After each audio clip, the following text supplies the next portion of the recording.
ടിൻഡൂസ് വ്ലോഗിലേക്ക് സ്വാഗതം. എല്ലാവർക്കും സുഖമാണോ? ഞങ്ങളിത് സുഖമായിട്ടിരിക്കുന്നു. ഇന്ന് കുറച്ച് പച്ചക്കറി തൈ മേടിക്കാൻ വേണ്ടി ഞങ്ങൾ ഭരണങ്ങാനം വരെ വന്നിരിക്കുകയാണേ. ഇവിടെ കുറേ പച്ചക്കറി തൈകളുണ്ട്. വെണ്ട, മുരിങ്ങ, അതേപോലെ പാവല്, ചീര, അങ്ങനെ കുറേ പച്ചക്കറി തൈകളുണ്ടേ. അപ്പോൾ തൈകളൊക്കെ സെലക്ട് ചെയ്യുവാണ്. ഇവിടെയാണേ പൂച്ചെടികൾ, ഇൻഡോർ പ്ലാന്റ്, അലങ്കാര ചെടികൾ ഒക്കെ ഉണ്ട് കേട്ടോ. അതിൻ്റെയൊക്കെ പല മോഡലുകളുണ്ട്. അതേപോലെ നമുക്ക് ഈ ചെടികൾ നടാൻ ആവശ്യമായ ഗ്രോ ബാഗുകളും കാർഷിക ഉപകരണങ്ങളും അതേപോലെ ജൈവവളവും ജൈവ കീടനാശിനി എല്ലാം കിട്ടുവേ. ഒരു കൊടക്കീഴിൽ എന്ന് പറഞ്ഞ പോലെ ഇവിടെ വന്ന എല്ലാ സാധനങ്ങളും ഇവിടെ പച്ചക്കറി അതേപോലെ ചെടികൾക്ക് ആവശ്യമായ എല്ലാം ഇവിടെ ഉണ്ട്. അപ്പോൾ ഞങ്ങൾ ചെടികളൊക്കെ പച്ചക്കറി തൈയൊക്കെ മേടിച്ച് ഞങ്ങൾ വീട്ടിൽ വന്നിരിക്കുകയാണ്.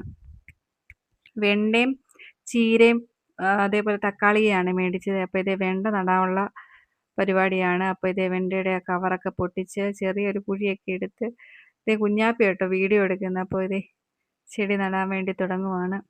എൻ്റെ ഈ വീഡിയോ ഇഷ്ടപ്പെടുവാണെങ്കിൽ നിങ്ങളൊന്ന് ലൈക്ക് ചെയ്തൊന്ന് സപ്പോർട്ട് ചെയ്യണേ. അപ്പോൾ വെണ്ടയൊക്കെ നട്ടു. അതിൻ്റെ മണ്ണ് ഉറപ്പിക്കാൻ തുടങ്ങുവാണേ. അങ്ങനെ വെണ്ടയൊക്കെ നട്ടത് എങ്ങനെയാണെന്ന് നോക്കാൻ വേണ്ടി ഇപ്പോൾ ഒരാൾ വരുന്നുണ്ട്. നമ്മുടെ കുഞ്ഞിപ്പെണ്ണ് വന്നുകൊണ്ടിരിക്കുകയാണ്. അതെ വന്നു. കൊള്ളാം, കുഴപ്പമൊന്നുമില്ല. ഇനി അടുത്ത് നമ്മൾ ചീര നടാൻ പോവാണ്. അപ്പോൾ ഇത്രയേ ഉള്ളൂ. ബൈ.